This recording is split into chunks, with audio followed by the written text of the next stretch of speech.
Hello, Sagittarius, and welcome to your reading.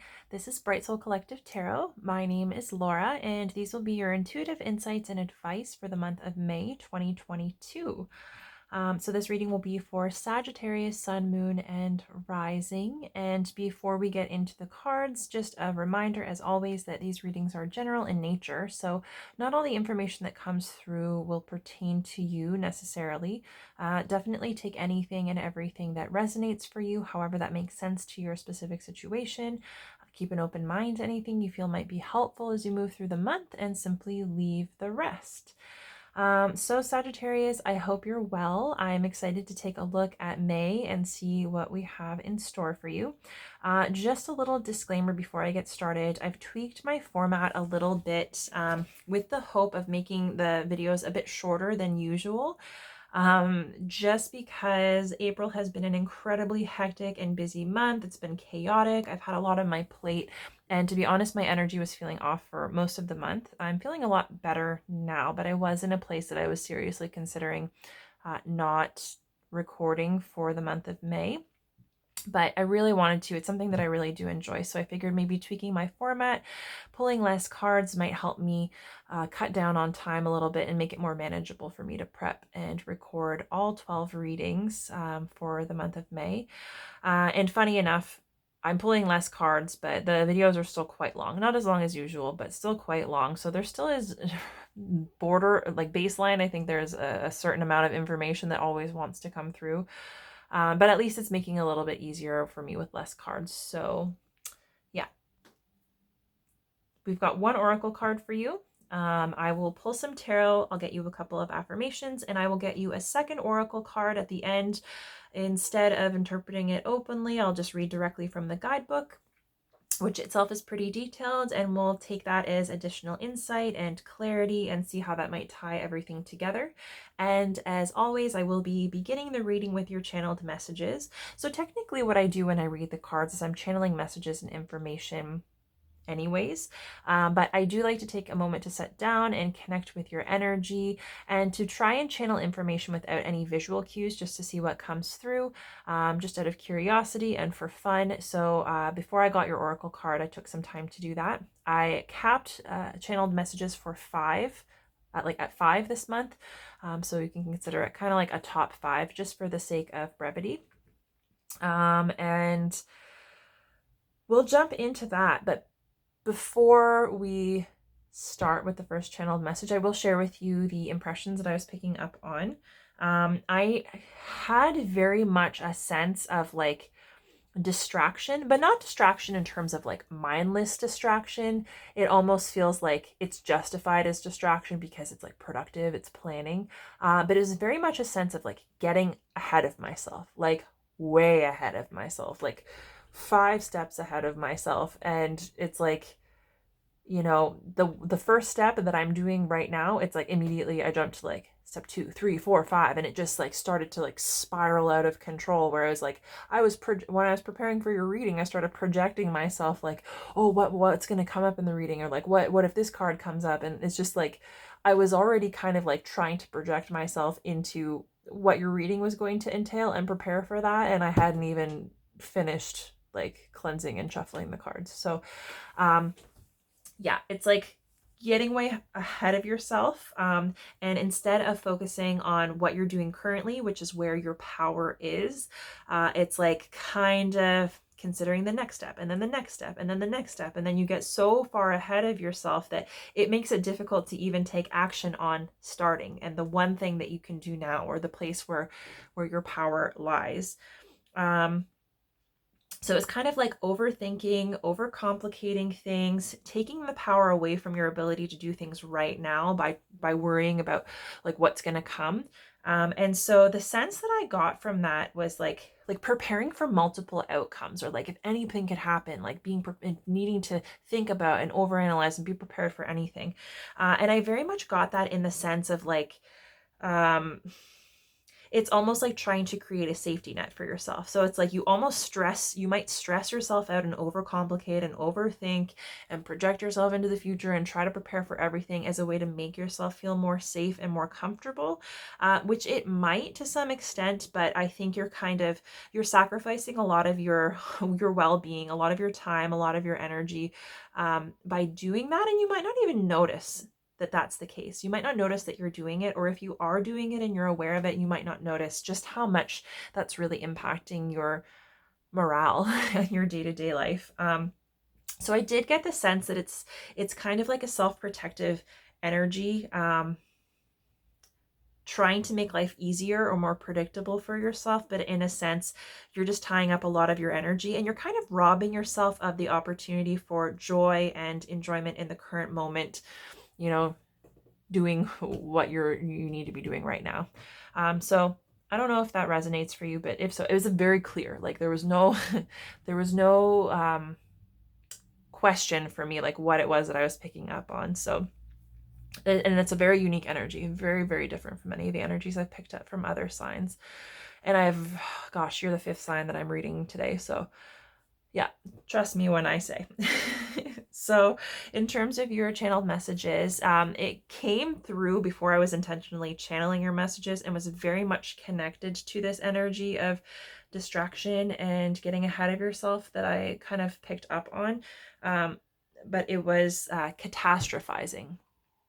And so, like, obviously knowing what a catastrophe is and like kind of just intuitively expanding on that gives you an idea of what that might entail. But I actually Googled it to see if I could give you just like more clarity on it.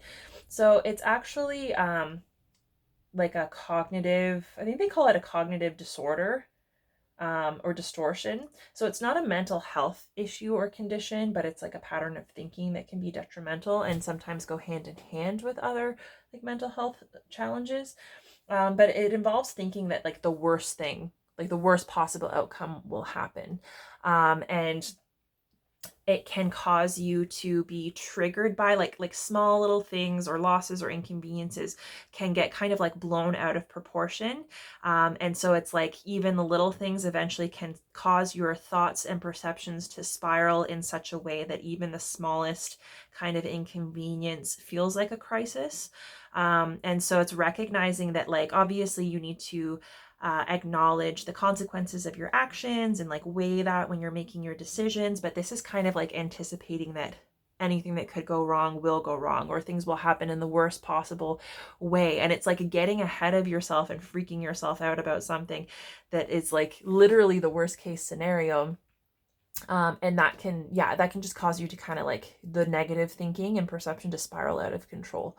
And so if that's something that you relate to, I would say like if therapy is something that you're open to or something that you're already kind of connected with, that might be something worth talking to a professional about. I think I would really recommend that. And it obviously depends on like if you do connect with it, like how serious that is for you, how debilitating it is. Maybe at the very least doing a little Google search, learning a little bit more about it, because it does seem to be a pretty common thing, and seeing if you can connect with some tools for maybe recognizing it, helping yourself to kind of correct it or work through it or interrupt it before it gets you to the point that you are really in like a dire state. So that's something to keep in mind. The next thing that came through, your second message, was for fuck's sakes. So it was kind of like a negative connotation with this. So maybe, it could be connected to getting ahead of yourself, spiraling into like negative thinking or catastrophizing. So it's like maybe even like minor inconveniences having you going like, fuck, really? Like, and kind of immediately being triggered or feeling impatient or judging or beating up on yourself. And it's kind of like the sense like, really, another thing? Like, so you might be feeling like you're getting a little bit of a shit kicking, or that might even be like, maybe if you've had a lot of like difficult experiences going on, maybe you've fallen into this space where it's like every little thing that happens just feels like it's piling on top of all of the other crap that you're trying to work through. in that sense, I think it's important to just be aware of what your struggles are, and do your best to connect with whatever resources are going to help you to process and work through your experiences, so that you're not holding them down, pushing them down, and then like collecting more stuff to like, it's like I just got the image of like you being like a pressure cooker, and like all of these like difficult or hurtful or challenging or emotional things that are happening just being like stuffed into this pressure cooker, and it's just like reaching capacity, right? So it's like you don't want to reach that like critical mass where things are just going to explode, right? So yeah, I don't know if that might apply to you, if that makes sense. The third message that came through for you was everybody but me. And immediately in connection to this, I got a sense of like being a little bit of an outcast, or feeling a little bit out of place. It was honestly like imposter syndrome. So it could be feeling like, well, everybody's happy but me, or everybody knows what they're doing but me, or everybody's succeeding in life but me. Or it's like perceiving yourself as being incapable of like completing a task or achieving success or enjoying yourself or your life, or however it is that you're judging yourself and beating up on yourself, the comparisons that you draw between yourself and other people, and the things that make you feel as though you're not pulling your weight, or you're not succeeding, or you're not doing well enough. I think it's just being aware that that's not your reality. That's not your truth. And I think doing a little bit of digging and a little bit of discovery into what that might be connected to will help you to realize that that's likely just a reflection of past experiences and pain that you're still carrying and need to work through. It's not a reflection of your worth or how you're showing up, and like you are enough, right? And then the next thing that came through was like an attitude of gratitude. And so obviously we talk a lot about gratitude, being able to recognize our blessings, our abundance, the things, the beauty and the joy that we have in life. Abundance comes in all forms. It's not just financial. It's not just material in terms of, like house and material goods and car and stable job and stuff like that, but it's also time and energy, love, attention, affection, our family, our relationships, our health. There are so many ways that abundance can come into our lives. And so it's taking time to recognize that, developing a practice, but then also allowing it to influence your attitude toward yourself and others, your attitude toward life, right? And especially if you are somebody that suffers from imposter syndrome, or like comparing yourself to others. I think it's important to make sure that the way that you're approaching yourself and the way that you're moving through life isn't driven by guilt, but it's driven by gratitude and a willingness to recognize, appreciate, and enjoy all the good that you do have. And that might also help balance out the more negative thinking. It might make it a little bit easier to catch yourself if catastrophizing is something that you've been struggling with. Obviously, I'm not a mental health professional. I'm just kind of telling you how it's coming to me. And then also, if you are somebody that practices gratitude, okay, there's always so it's a really highly connected to spirituality, and a lot of people in the spiritual community spout about like gratitude and love, peace, joy, enlightenment, all this stuff, right? But even those practices can be unhelpful and toxic if we are not self-aware and if we're not being accountable to ourselves and like being aware of our intentions and what we're doing. And one of the biggest challenges that I've seen when it comes to gratitude, especially if you have a gratitude journal, a gratitude practice, if gratitude is something that you acknowledge that you need to include in your life or that helps you, it's making sure that the things that you're expressing gratitude for are things that you're legitimately connected to, that you're feeling, that you're expressing. So it's like if you're sitting out on your patio enjoying coffee in the sunshine and you're feeling really good, it's like, I'm grateful. I'm grateful for sunshine. I'm grateful for the warmth on my face. I'm grateful for a quiet moment to sit and enjoy a coffee, right? So it's like allowing yourself to be moved by things that impact you. And it's like if you're practicing gratitude and you've got a journal or whatever, you don't have to be grateful for every single thing every single day, right? It's not like if you don't write about it or if you don't acknowledge it, you're not grateful for it, because what comes into our awareness in terms of what we're grateful for, it changes each day because we're in a different mood. We're having different experiences. We might need different things to help us get through the day. And so I think not expressing or acknowledging gratitude from a place of obligation is really important, because that does not empower us, right? So it's like if you're looking at someone else and being like, oh, well, they have this and I don't have it, so I should be grateful for it.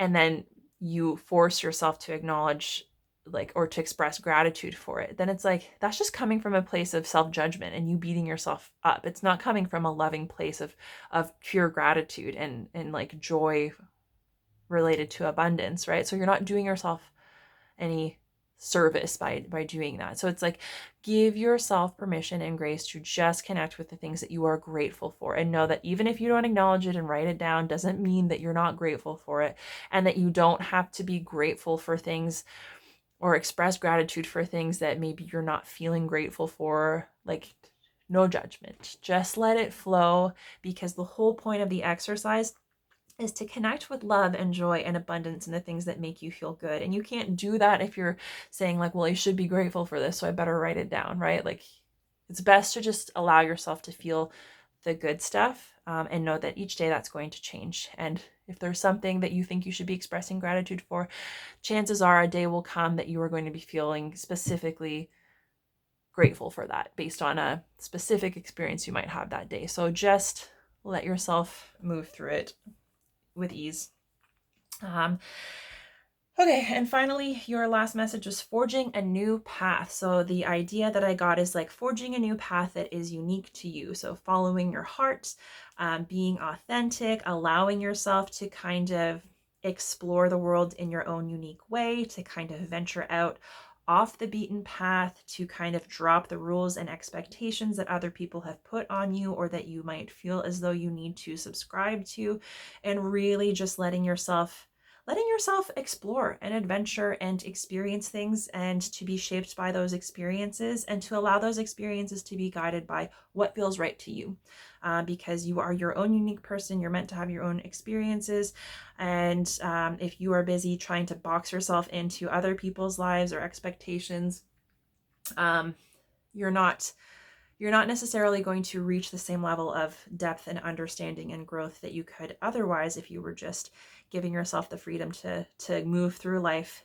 in your own unique way. So I think if you need permission to do that, permission granted. I don't have the right to grant you permission, but you can grant that to yourself. So your first oracle card is building blocks, which I really like. I kind of feel like maybe you guys have had this one before. Could be mistaken in previous months. Anyways, I think it's really great that this one came out for you, because it's all about building a foundation, and not just any foundation, but a foundation that is unique and meaningful to you, and recognizing that the whole point of building a foundation is to give yourself like a firm foundation, right? Like a firm base to build upon. So it's like, you cannot expect yourself to be perfect. You can't expect everything to have fallen into place, because the whole point of building a foundation is that's the first step, right? So it's like, you can't get ahead of yourself and expect to be further along than you are, or to put pressure on yourself to know things that you couldn't possibly know. It's like allowing yourself to be a work in progress and to move through things step by step. And the first step is building the foundation, which the foundation that you build and the intention and awareness that goes into how you decide to establish yourself is going to determine what you can build and what you're going to experience from that point forward. So it really is one of the most important parts, and it's something that it's important to be fully present and involved in so that you can make the most of it. Because it's like, it's kind of like when I said, starting at step one and then like losing focus on it and not being present because you're so far ahead of yourself. So it's like, the most beneficial thing that you can do is just to be in the moment now and to focus on what it is that you're building. It's good to know what you're working toward, because that's going to help you determine the most effective foundation and what that's going to look like and feel like for you. But really, the only power that you ever have is in this this current moment right now. So you don't have any power over step 5 at the moment, because you can't get to step 5 without your foundation. So in any given moment, you honor yourself and your personal power by being present and focusing on what you can do now. And that is going to be related to the foundation that you're building for yourself. So allow yourself to be a work in progress, right?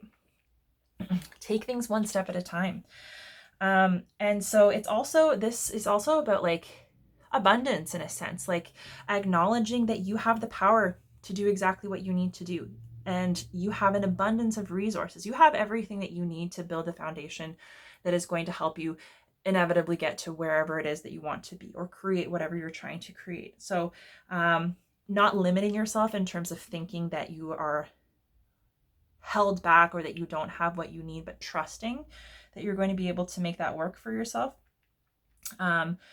And it's recognizing that a lot of times when we talk about our foundation, that also talks about like our values, our morals, like our core, our core components, the things that make us up, the things that are, that we believe to be true, right? And so the most important thing in terms of setting a foundation is being aware of what those values are, right? And the thing is, our values, our beliefs, our morals and ethics, like there are some things that are going to be unchanging, right? But there are other things that will change and grow, some things that may be more important or less important as we move through life and have certain experiences. So before you invest yourself into building a really firm foundation with your core beliefs and values, it's important to also check in with yourself and see, like, what do I believe to be true? What's most important to me? Are my core values and the things that are important to me, like, have they changed? Do they align with, what it is I see for myself in the future? So it's like, take that inventory first, right? Because you have the opportunity to be really intentional about whatever it is you're creating. If it's something new, if it's personal development, if it's a new career, or new house, whatever. So it's kind of like the values that you are going to base your foundation on. Are they truly important to you? Are they reflective of what you want to create? And will they still be relevant, 2 years from now, 5 years from now, right? Because you want those basic building blocks of your foundation to be the things that are not likely to change. The priorities might change, and there might be new beliefs and values that come in as you progress, but ultimately you don't want to build your foundation on flawed logic or flawed beliefs or things that aren't actually yours, because that's going to impact you later on down the road. So you want it to be something that's going to be solid and that will stand the test of time, and something that's going to be connected to something positive for you, right? So I think that's really important, and this speaks to like all areas of life, right? So it's like your foundation is far reaching in terms of like your career, your personal development, family, relationships, your material stability. And so this is also about fortifying and solidifying your relationships. So your relationship to yourself. It could be your career, your relationship to money, to wealth, to prosperity, to abundance, to your own intrinsic value as a person. It can be your relationship to friends and family, or a significant other. So it's kind of like communicating in a way that's authentic and genuine, expressing yourself in a way that aligns with those morals and values that you want to be like the building blocks of your foundation. So being able to live and express those things and to be moved by those things right now, it's not only setting the foundation for yourself, but for all of your relationships as well. And so it's kind of like there could be the opportunity to establish new relationships or to fortify and repair existing relationships. So I think that's also a really important point of focus, and like recognizing that you have everything that you need to be successful, right? Because if you're building this foundation and you're questioning yourself, how is that foundation going to be strong enough to ultimately support your big goals and dreams, right? So it's like the way that you feel about yourself and your ability to succeed, and to get to where you want to be is like what you're infusing energetically into this groundwork that you're doing, that you're taking in. and the intentions that you're setting for yourself also impact that kind of like the integrity. So it's like, think about it as not structural integrity of your life, your values, who you are as a person, right? Something that's gonna be a safe base, right, to build upon and to ultimately have a home to return to, right? And this is also about like recognizing, like when you do this inventory of your values and your beliefs, it's also about recognizing any kind of, if any kind of flawed logic, anything that doesn't really make sense for you, and recognizing that you don't have to incorporate that into your foundation, right? Like that it can be something that's unique to you. It should be something that you connect with. And it's also recognizing like if there are any areas of your existence, your life, that maybe the foundation needs like repairing, right? So when we speak about foundation, the thing that comes to mind is like the foundation for everything in your life is how you relate to yourself, how you treat yourself. Your relationship to yourself is kind of like the first foundation that you need to be worried about. And then it kind of everything expands outward from there. So even doing an inventory of self, how you feel about yourself, how you think about yourself, and recognizing like, hey, are there any weak points here? Is there anything that I've been doing that's actively kind of sabotaging me, or might be taking away stability that I need to like build this strong life for myself? And then once you've kind of addressed that, then it's like your closest relationships, and then your beliefs about like money and material, and then your career, and then it's like kind of doing an inventory and finding the weak spots and figuring out like, what do I need to do differently in order to help myself feel stable, right? And so this is really getting you out of catastrophizing, projecting into the future, getting ahead of yourself and overwhelmed, and potentially spiraling into negative thinking by focusing on what you can do now to strengthen yourself, and doing so from a place of love and empowerment, so that like what you're building is for you, so that you can forge this is like the very beginning of that idea of like forging your own path, right? So it takes a lot of work, but I think it's something that would be really beneficial for you. So your first card for this month is the Page of Cups, which I love. Your second card of the month is the Devil, Capricorn energy. Okay, your third card of the month. Let's see. Oh my gosh, I love it. Two of Cups. And we'll get you one more, Sagittarius. Yay! Ace of Pentacles. Wow. Actually, this goes so nicely with the vibe that I was picking up from the beginning, channel messages, and this whole building blocks idea. All right, and then at the bottom of the deck is the Four of Wands.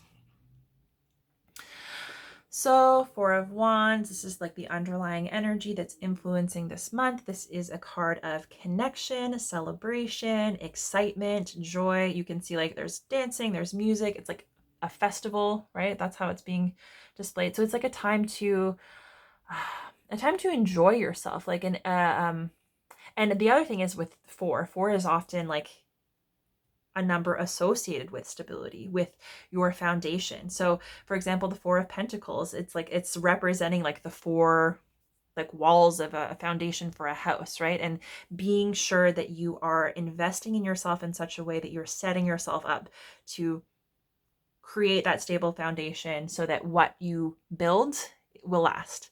But not only that it will last, the idea is that it's going to be something that is meaningful to you, so that you're not just building something because you've been told to, or building it to someone else's spec. It's like it's supposed to be about you. So a foundation of this is like creativity, passion, self-expression, and allowing yourself to be moved and influenced by that. It can also be the twin flame card, so it could be related to a twin flame connection if you believe in that. I'm gonna leave that up to you. But yeah, and like sometimes this is related to like a marriage, wedding, celebration, that kind of stuff. But yeah, it's a time for celebration. It's a time for self-expression.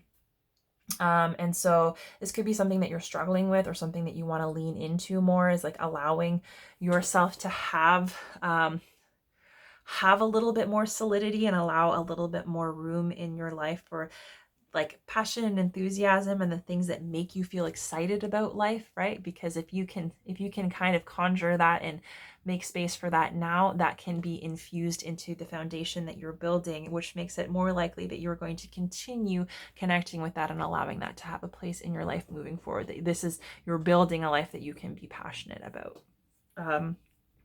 and connecting to your passion too. Okay, so you are being encouraged to come into this month. Hilarious. This Page of Cups has been all over the readings this month.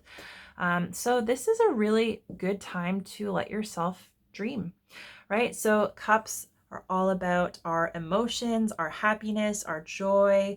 It's love and connection and fulfillment. It is connection to our intuition and our subconscious, being able to have awareness for like what our emotions are trying to tell us, and how we can use our heart to guide our decisions in a direction that is going to be fulfilling and going to help us connect with more love and fulfillment. And that's what the Page of Cups is all about. So the pages are kind of at the beginning of a journey. So you might be at the beginning of a journey where you've recognized, like, I want to have happiness. I want to have emotional fulfillment. I want to have like deeper, more meaningful connections with other people. This can be connecting to soulmates and just experiencing more love and joy in day-to-day life, something that you can feel connected to on a heart level and feel good about.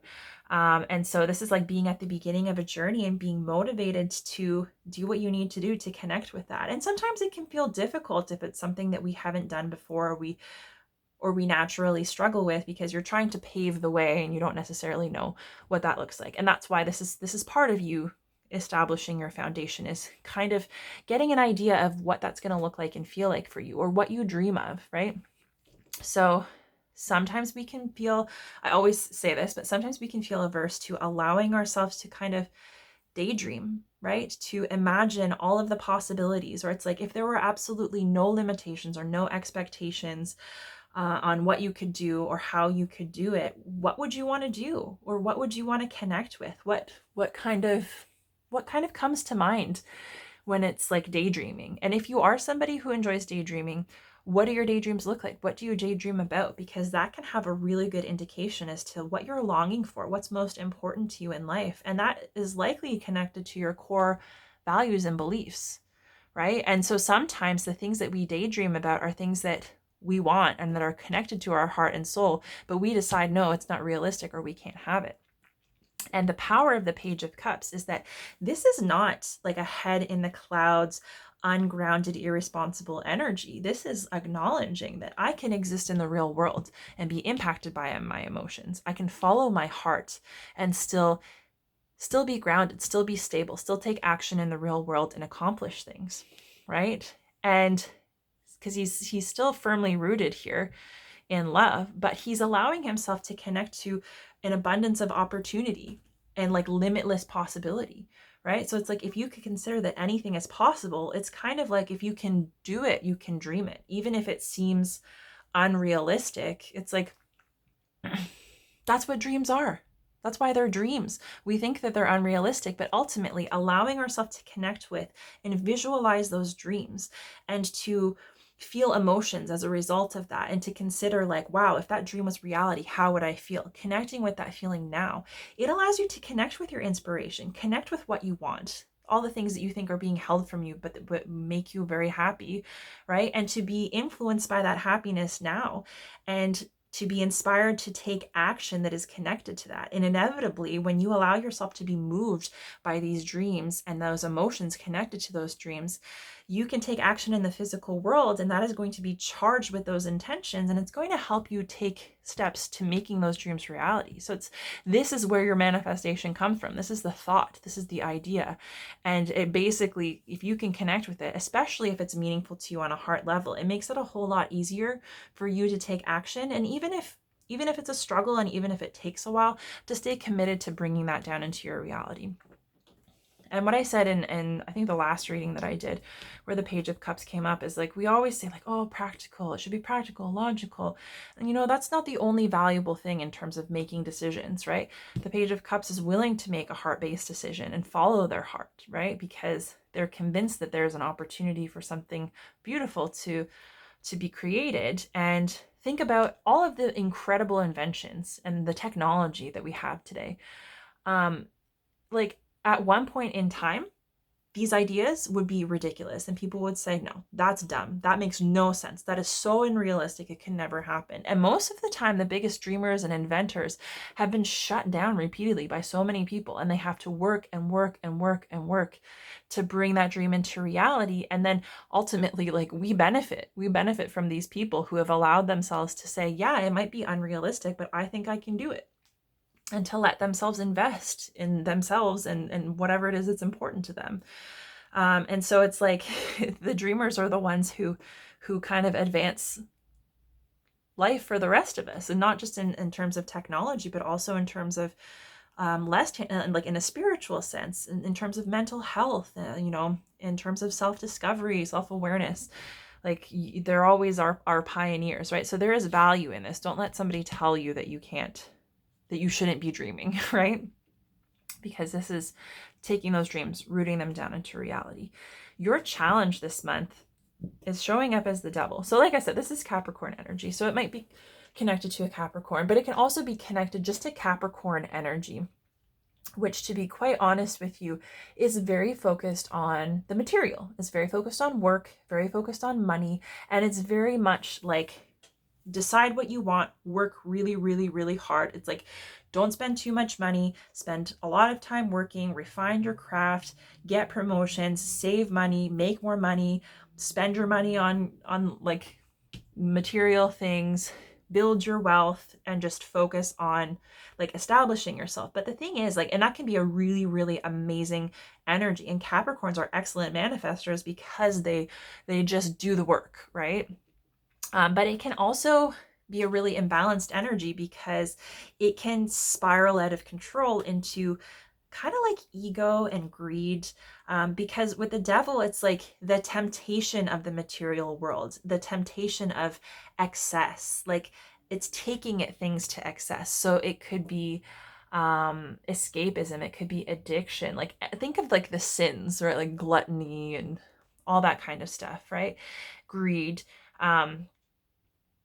And it's kind of like being a slave to the need to always have more, right?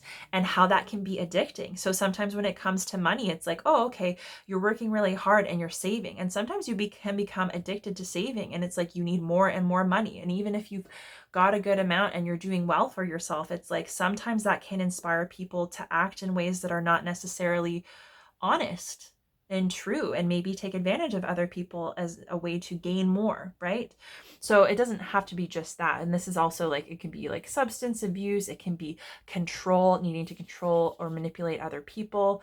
And it can also just be approaching things from a place where there is absolutely too much emphasis placed on money, material goods, comparison and competition with others in terms of your finances and material goods. So it's not necessarily connected to who you are and what you feel and what you want to experience and what's most meaningful. It's kind of, it can be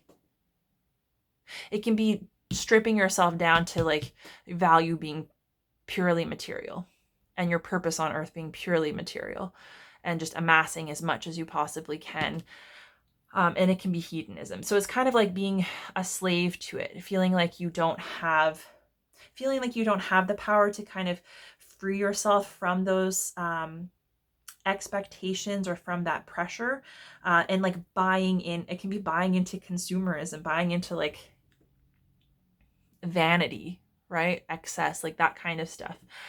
So however that makes sense for you, that's showing up as your challenge this month. And your advice in terms of kind of balancing out and overcoming that challenge is emotional connection, connecting on a deeper level. So the Two of Cups quite often is associated with romantic relationships. So that can be a soulmate relationship. Soulmates can also be friends and family members, people that we feel an intense connection to, a deep understanding of, that, you know, there's like a sense of familiarity. But yeah, it's very much, if it makes sense to you, it's highlighted as a romantic relationship for sure. And this is about equality and balance and harmony in a loving relationship.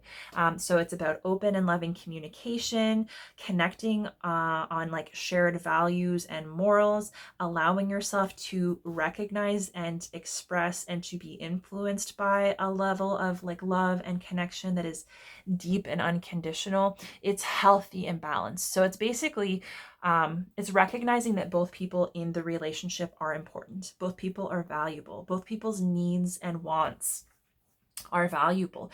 But inevitably, right, one person cannot control a dynamic, right? Both people need to be showing up as happy, healthy individuals who are willing to do their own work, willing to compromise, willing to communicate and work together in a respectful and honest manner, to create a life together, right? And so this can be addressing codependence in relationships, the need to kind of like give in to somebody, or to, you know, do what makes them happy, or to pacify them, even if that means doing something that doesn't actively agree with you, or that maybe might not even be healthy for you, or might put you at a disadvantage. And it's acknowledging, like, if you feel like your partner deserves to get what they want and to be happy, and that you should put yourself at a disadvantage or sacrifice yourself to make that happen, then why are you putting them on a pedestal, right? Why are they more important than you? Why is their happiness more important than you? And if you believe that and you participate in that, and you take action that reflects that, then that person is going to come to realize that works for them. Like, they're not necessarily going to see you as an important component. They're not necessarily going to see you as an equal. They're not necessarily going to know what's important to you, or to learn to respect that, or to learn to work with you, because you're teaching them that they're more important. And vice versa. If you're expecting somebody to kind of always bend to your will, it's not the vibe that I'm getting from this reading, honestly, but if you're expecting somebody to always bend to your will and give you what you want, and to be the one sacrificing instead of coming to a mutual agreement or compromise, that's not a healthy dynamic. That is codependent. You're looking for someone to give you something that you don't have, or you're expecting somebody to like fix the situation or make you feel a certain way. And this is recognizing that each person in the interaction, so whether it's a romantic relationship or not, is responsible for their own health and well-being. They're responsible for their own trauma, their own pain, their own healing. They're responsible for their perceptions and their thoughts and their behaviors. They're responsible for how they show up in the relationship. And each person has to be accountable, right? They have to be responsible. And this is two people doing their work, coming together to find a way to harmonize those energies. So even if you're not the same person, like even if you've got like opposing ideals or energies, it's about being invested enough in the other person, being invested enough in your love, and having like a true deep understanding, connection, and love and appreciation for each other, to be willing to have those conversations, to work through those rough spots, and to find a way to respect each other and to find a compromise.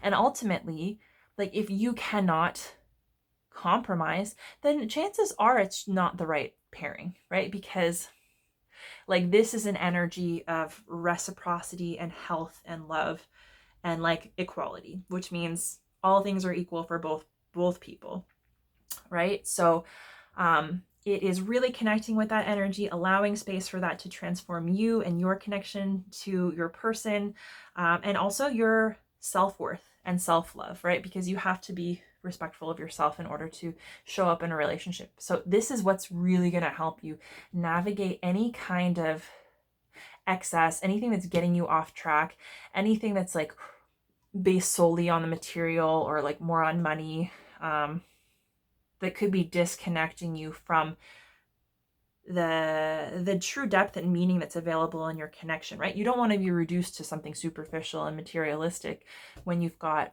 like a really wonderful, and this is also, it's like, this is a foundation in your relationship. The foundation of your relationship should be this, not this, right?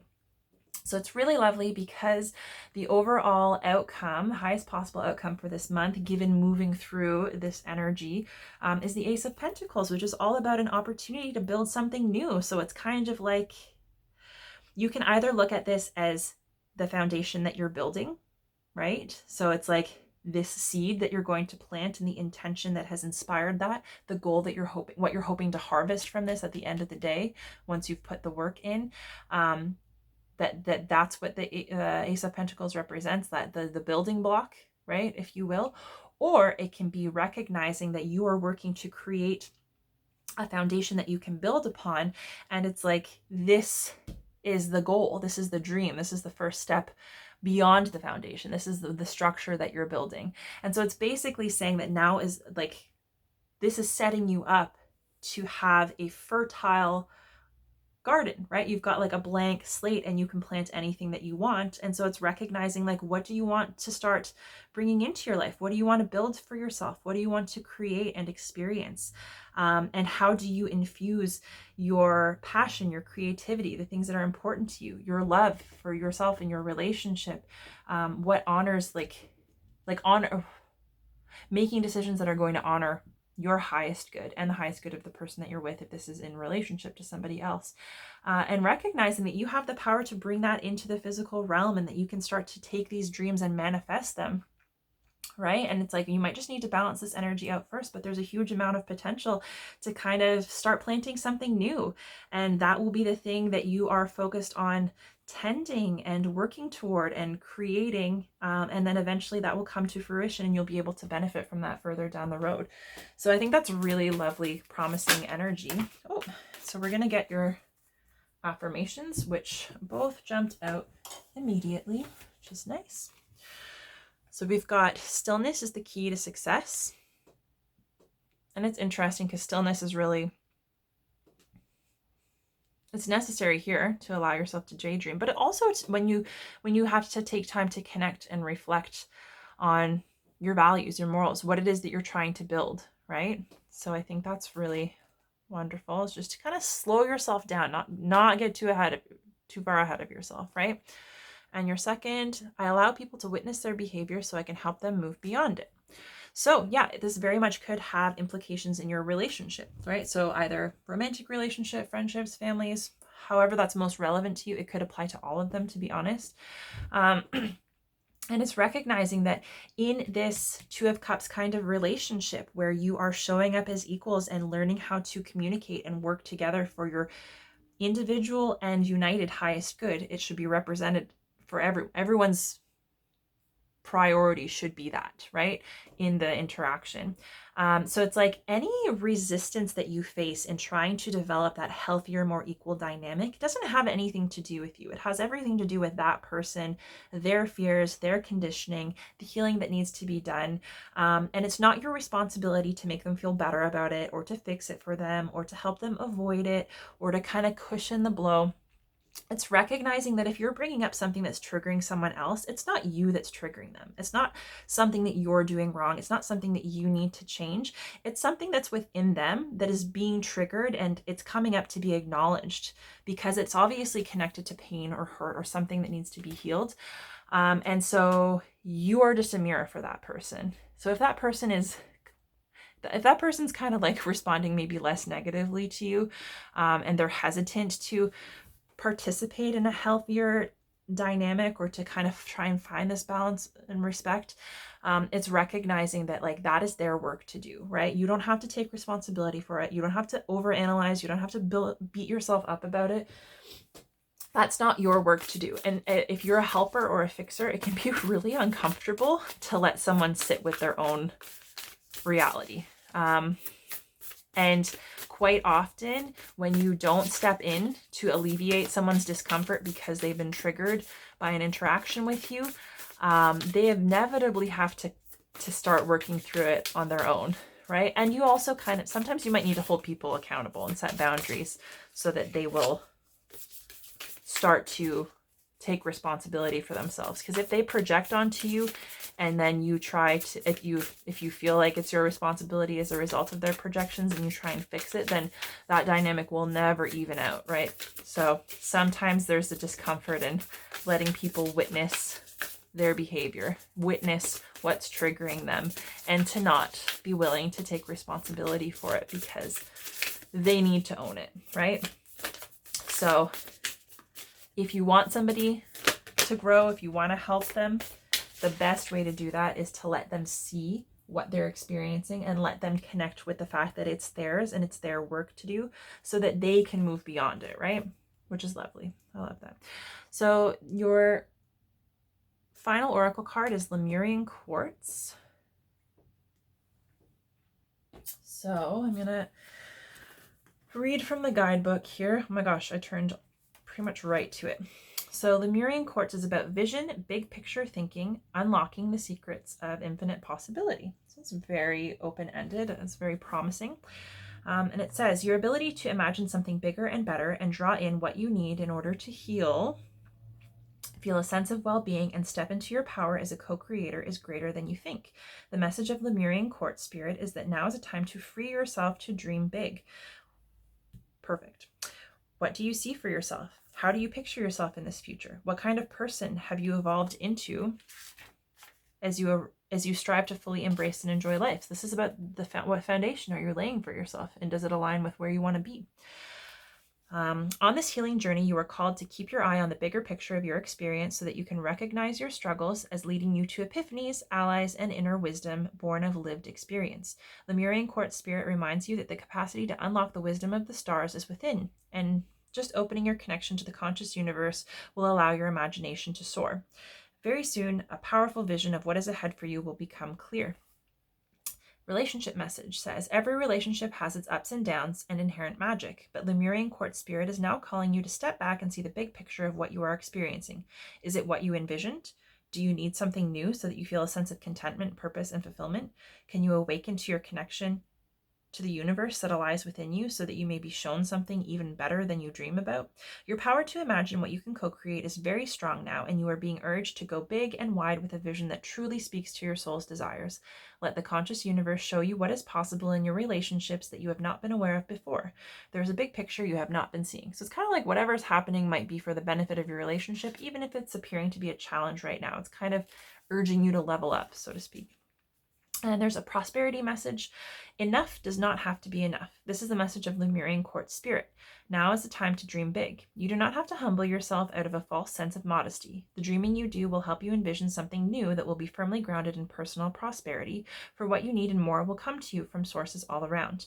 The conscious universe knows many ways to bring a vision to fruition, so think big, dream big, and envision all that you might be and co-create, knowing that abundance belongs to you at all times, and when you see how your prosperity can support others and flow into the world, claim this vision and know that it will grow exponentially in scope. So I think that goes nicely with this Ace of Pentacles. And this, like, the devil being like about excess and materialism. It's like, yeah, you don't have to settle and you don't have to humble yourself, but you can find a balanced way to achieve abundance and to share that with people, as opposed to like the shadow side of that, which can be coveting and overindulgence. And then there's a meditation. Lemurian quartz carries a softer, sweeter energy than many other types of quartz. Meditating with this stone assists in connecting us to the upper realms where we can easily access higher knowledge from angels, guides, and the highest self. This connection also brings in feelings of love, compassion, and belonging, helping us understand that we are never alone. So I think it's a really beautiful note to end everything on, Sagittarius. I'm very happy with this reading for you. I hope you enjoyed. If you did enjoy this reading, the easiest and best way to support me is to like this reading, this video on YouTube. Leave me a comment for sure. And then beyond that, if there's anyone you could think of that might be interested in these readings, please feel free to share. You can also go to my channel at Bright Soul Collective Tarot. Take a look at my other videos. I do have some timeless pick a card readings that you can access at any time, in addition to the monthly zodiac readings. And it's my intention to create more timeless readings as I continue. And make sure not only that you're subscribed, but you're set up for notifications so that you can stay up to date on new videos as they're posted. But yeah, it's been a pleasure, Sagittarius. I wish you all the best this month. I'm very excited for you. I can't wait to read for you for the month of June and see where that might take you. And in the meantime, I'm wishing you all the very best.